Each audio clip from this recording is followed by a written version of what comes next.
Thank you must be given and repeated. So thank to Simone, Rashida, Sadi Yatina for making this extraordinary gathering possible. Thank to everyone, to those who clean also, to those who feed us. Thank you. As the last summer went on and news were not getting better, rise of fascism in Europe and elsewhere, increasing femicide and transphobia, more incarceration of Black people, imperialist war, climate disaster, and more exhaustion of the planet, Palestine occupied, refugee being hunted, harassed and murdered, I felt a thought coming from everywhere, that we were living in dark time and darker times were ahead. At the end of August, in an email exchange, I answered to Christina's sharp query how I was doing with, as best I could be in this cruel time, but when were they not cruel? And she wrote back, as you say, when have they not been cruel, but so much is unmasked, and the cruelty compound at an astonished rate. A remark summarized what I've been working on, the state of permanent war being waged since the advent of European modernity against Black, Indigenous, and old people around the world, but also effectively how so much is being unmasked and how the cruelty are compounding as an astonishing rate indeed. There is not a day we do not witness unmasked cruelty, that pleasure taken in the distress and suffering of any sentient being, but mostly about Black people. Not a day that we do not observe the structural selectivity of racial capitalism. What I mean by the state of permanent war is not just the tank, the bomb, the police, but also the contaminated air, land and water, the fabricated vulnerability, the destruction of the living condition for billions of people.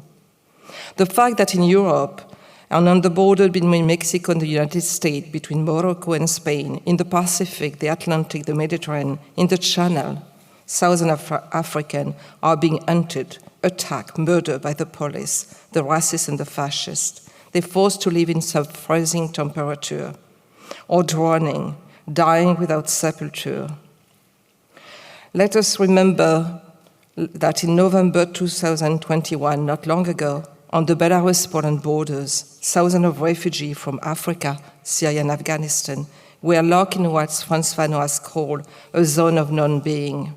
Many died, frozen alive in the forest, bone and flesh mixing with the leaves and roots of European soil, as enslaved African bone and flesh had been mixed with the soil of the Caribbean island and the Americas. In June 2022, dozens of Africans were killed by the Moroccan police on the Melilla border, and we don't know still now where their bodies are. After the invasion of Ukraine, African students and professionals living in Ukraine were pushed back at the border with Poland. Borders are electrified, walls are being built. But once they are in Europe, state and capital exploit Black people, refugees and migrants, because if Black bodies are excess, they also are a source of profit as capital. The economy of exhaustion that is endemic to racial capitalism produced psychic, mental, and bodily depletion and showed its naked brutality during the pandemic.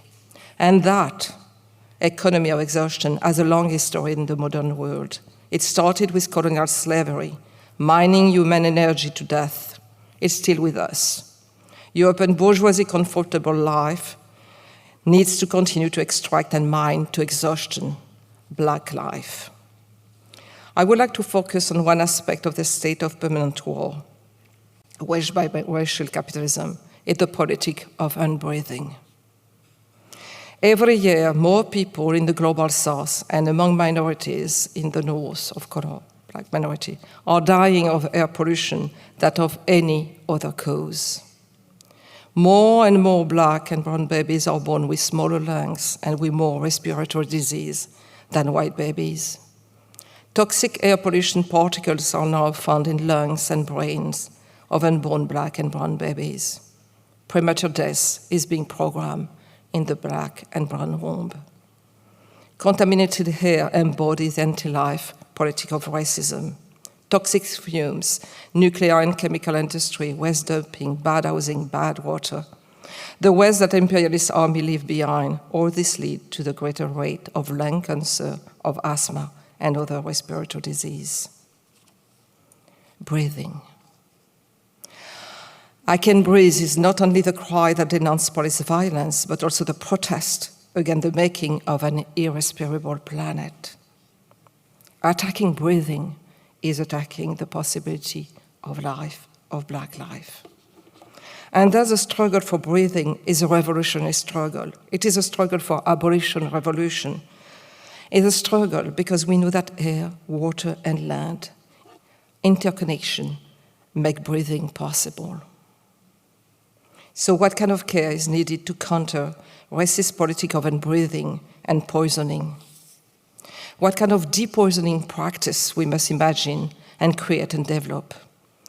What medical plant we will learn, to protect our lungs? What space we will need to build? I turn to the ancestor, to the Maroon, and seek political alliance with them. I want to learn from the refugee and sanctuary they built to escape death, from suffocation, for unbreathing and the exhaustion of the body, of the spirit and mind. And in this history, the hidden but essential role of Black women in setting refugees and sanctuary and keeping them alive. And from them I ask, what kind of refugee and sanctuary do we need to build today? Refuge and sanctuary, as I say, have always been built. Think of the Underground Railroad. Think Maroon community. Think the underground network of solidarity during wars of liberation in Angola, in Congo, in South Africa, in Colombia, in Mexico, in the Caribbean. Think bookstores. Think libraries. Think safe house. Think Black women's clinic, school internship. Think medical plant. Think the fresh hand of the healer on our feverish front, calming us, making us breathing again. Think the long history of anti-racist, queer, feminist, Black refuge and sanctuary. Think of now and here. Refuge and sanctuary, we would have the right to rest, to dream, to be loved and to love, to find joy and hope. Where to find also fake papers, to cry, to speak, to remain silent. Where to find clothes, food, and hair and a shoulder. A warm shower and a warm, clean bed. The right to rest, the right to breathe. The space of marriage where courage, hope, love, desire are found. Where we learn the tactic to fight back and not to be afraid of being afraid.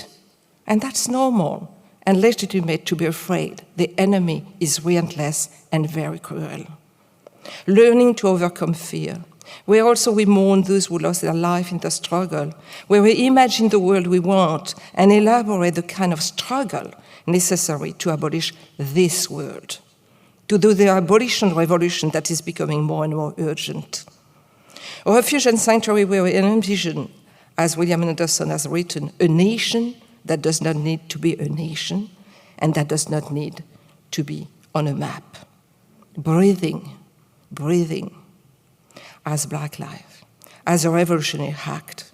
The scream of the newborn baby with lungs open, the leaves of the tree, the flower, the butterfly, the animal on the land and the sea, the bodies of water, that immense, vast world of breathing. In Eastern Africa and Madagascar, indigenous philosophy do not see a rupture between land and sea, land and bodies of water. They see a continuum, a vast world of interconnection, a breathing space with many lungs, forest and sea breathing, river and soil, and breathing lives for us.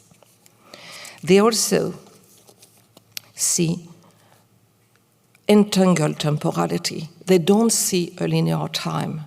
In Madagascar, for instance, people say that the past is before us because we know it, and the future is behind us, we don't know it, and it comes to us when the new year arrives, and then we can build it, we can imagine.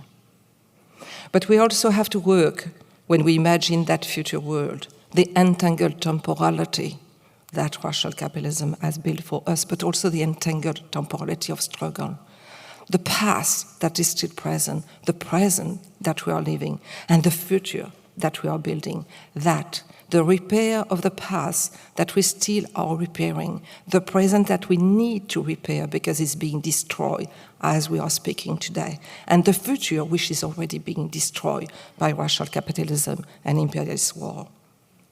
That understanding of time as entangled, as being together, we understand that the memory of the past nourishes the memory of the future and of the present.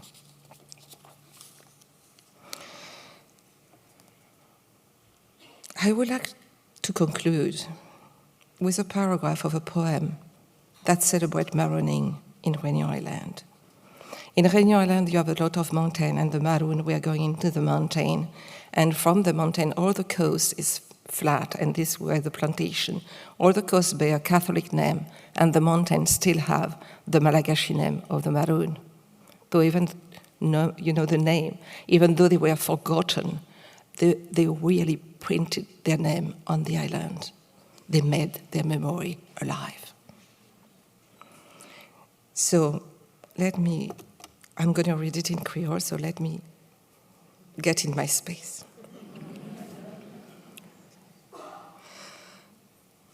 Tête piton, un gardien, qui voit depuis long la terre en la mer.